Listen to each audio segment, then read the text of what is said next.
dengan bahasan yang selanjutnya.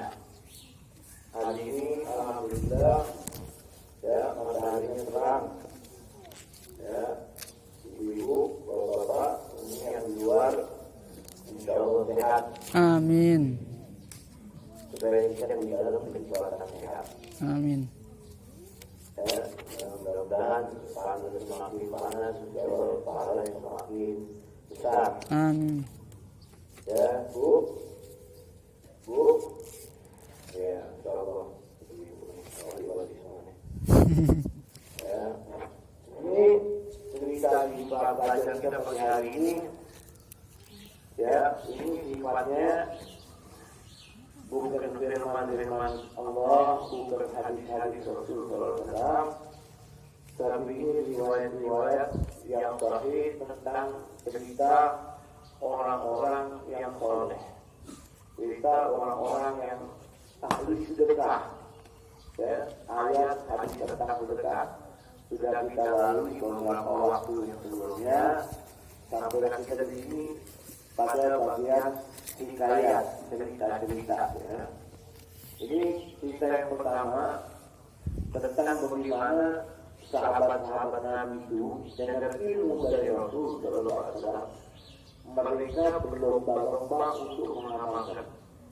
Salah satu ilmu yang mereka dapat dari Rasul Sallallahu Alaihi Wasallam, ilmu tentang bersosial, tentang berbagi, tentang bersedekah.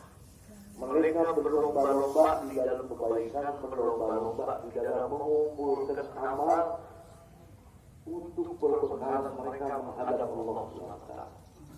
Artinya nggak cukup mereka itu merasa dekat dengan Rasulullah, hidup di zaman Rasulullah, sholat bersama Rasulullah, puasa haji sama Rasulullah, jihad berperang bersama Rasulullah, tapi mereka masih berlomba-lomba di dalam melakukan amal soleh lainnya, di antaranya bersedekah.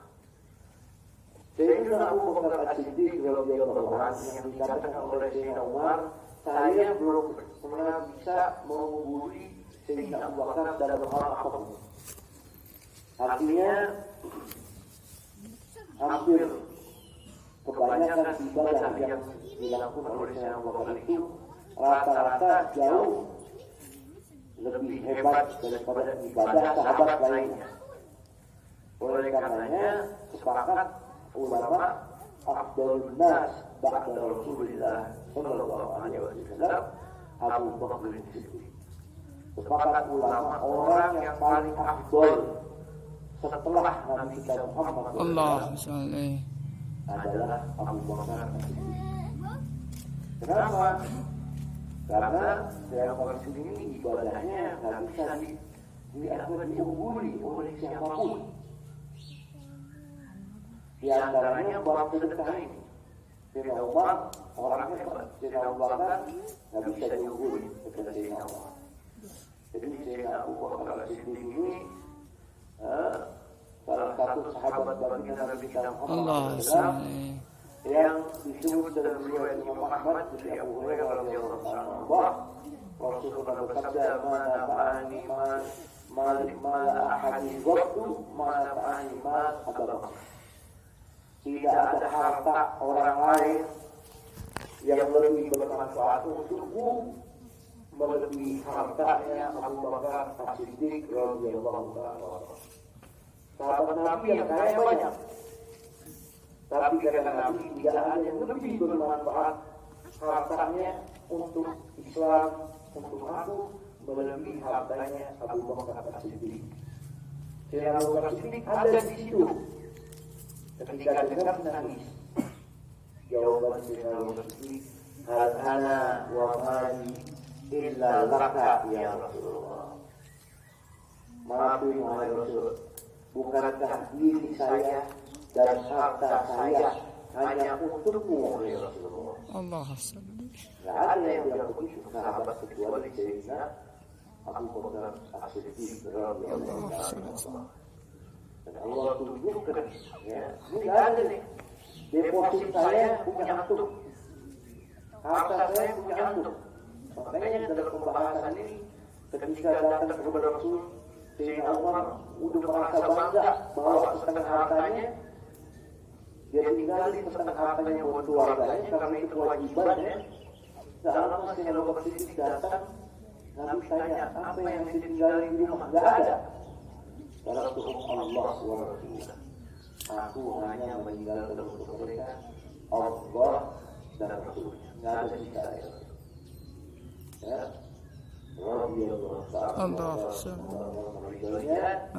dan kita mendapatkan barakahnya. Makanya sebagaimana hadis pernah kita selalu pernah kita dengar ketika Nabi ditanya, man ahabbun nasi ilaik, siapa orang yang paling kau sukai ya Rasulullah?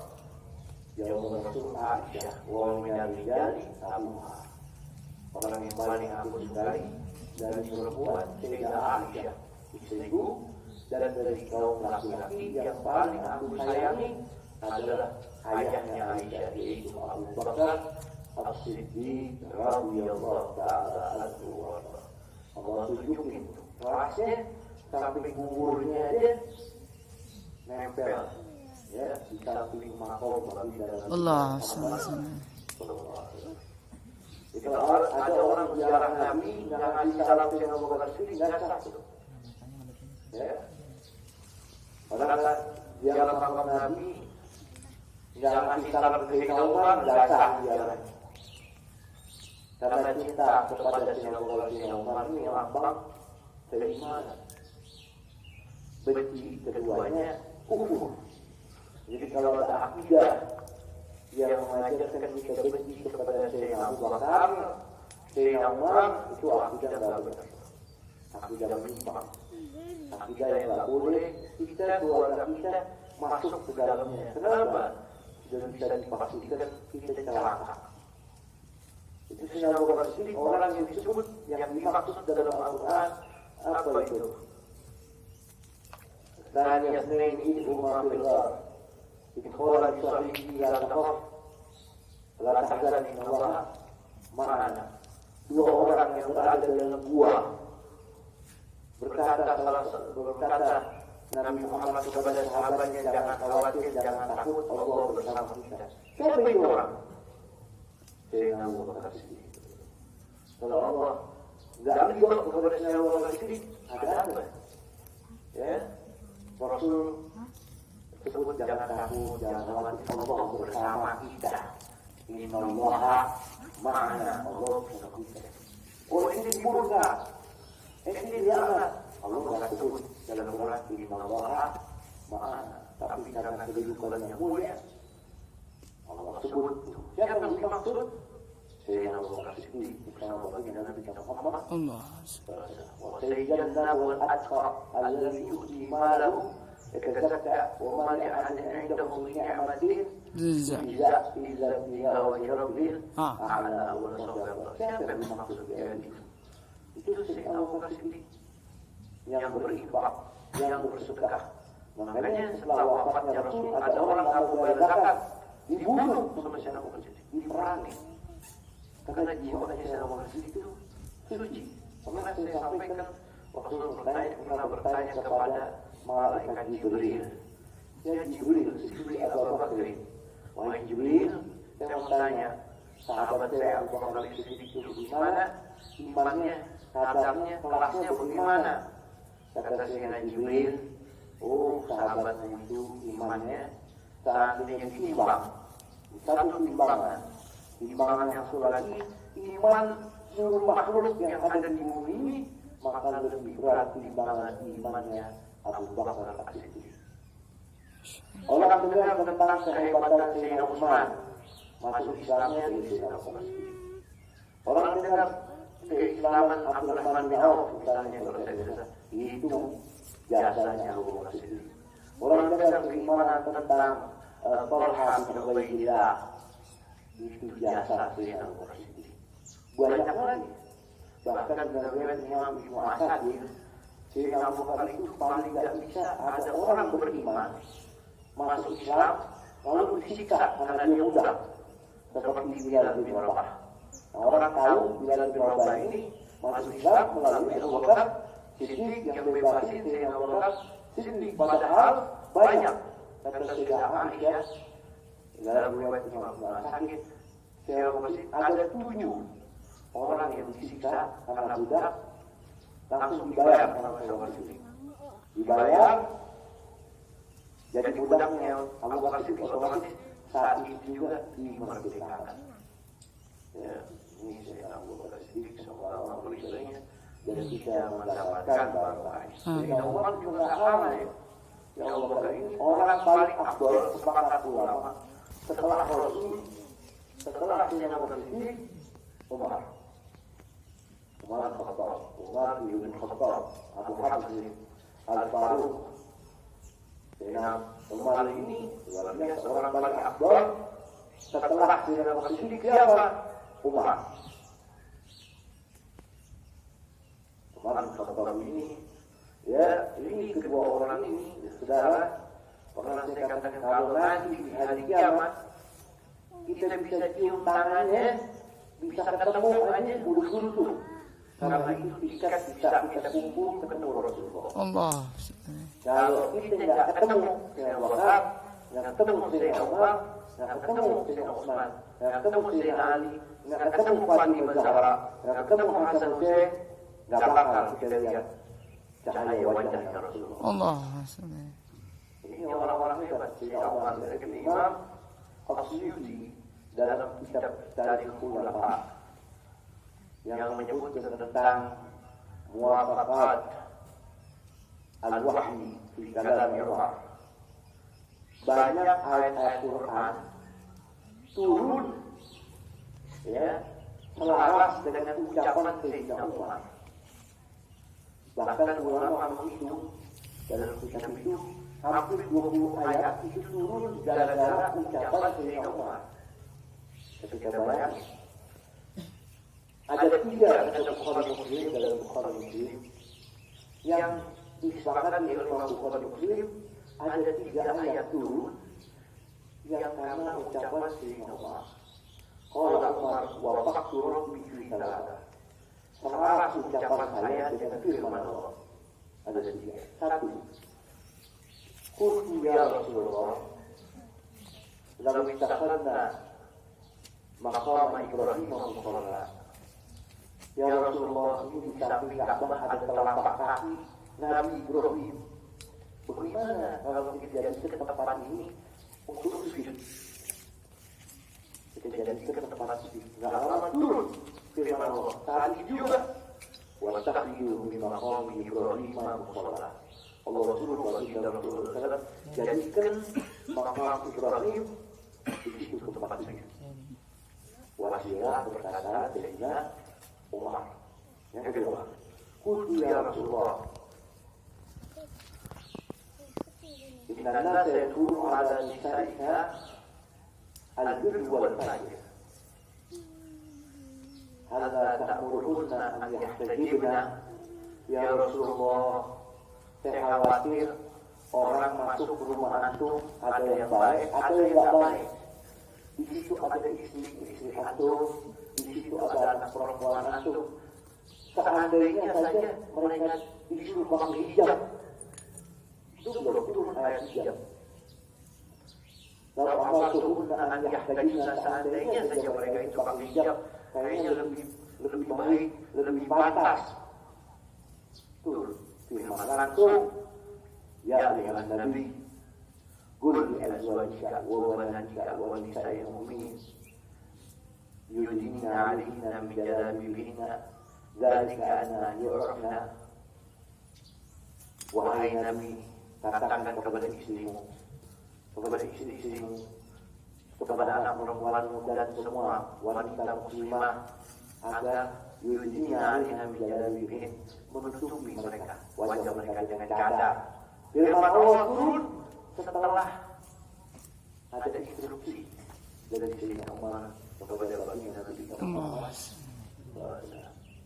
Yang ketiga, dalam Bukhari Muslim kata Sayyidina Umar, bisa Allah nisa'i Nabi sallallahu alaihi wasallam.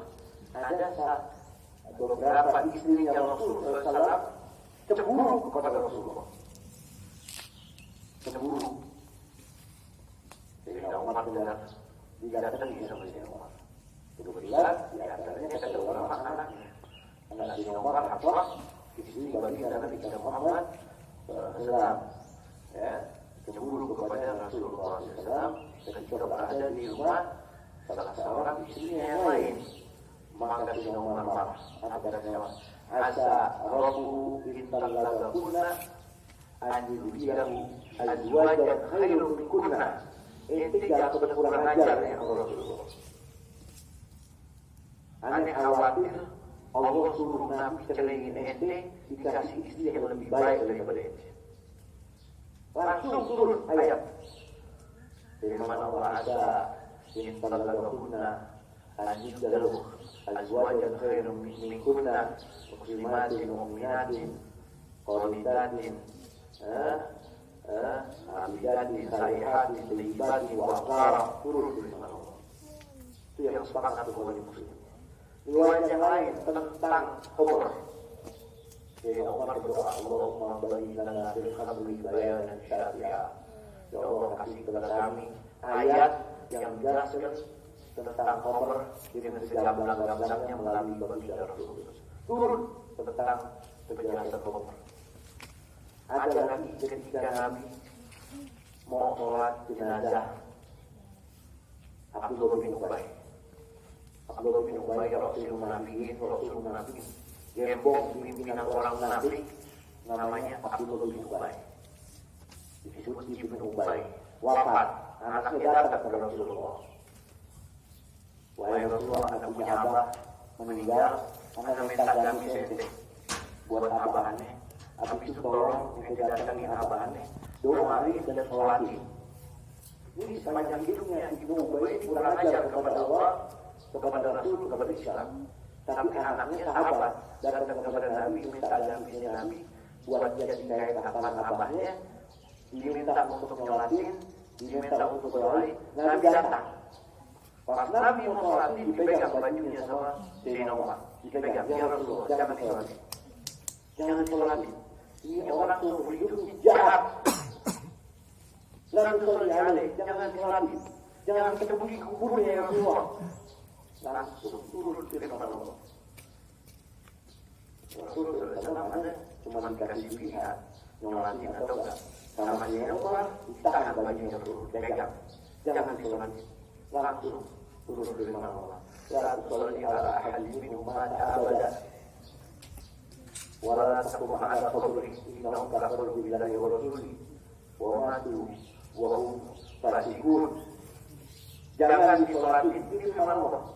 Jangan datang ke kuburnya. Mereka hidup kafir kepada Allah dan Rasulnya, mati sebagai orang fasik. Dan disolatin. Rasulullah ya, mengikuti perintah Allah dari firasat sehingga kurang dahsyat beriman itu. Banyak itu ayat dalam Al-Quran ya, bahwa disebut nanti waktunya. Semoga Allah memberi mereka dan kita melakukan barakahnya.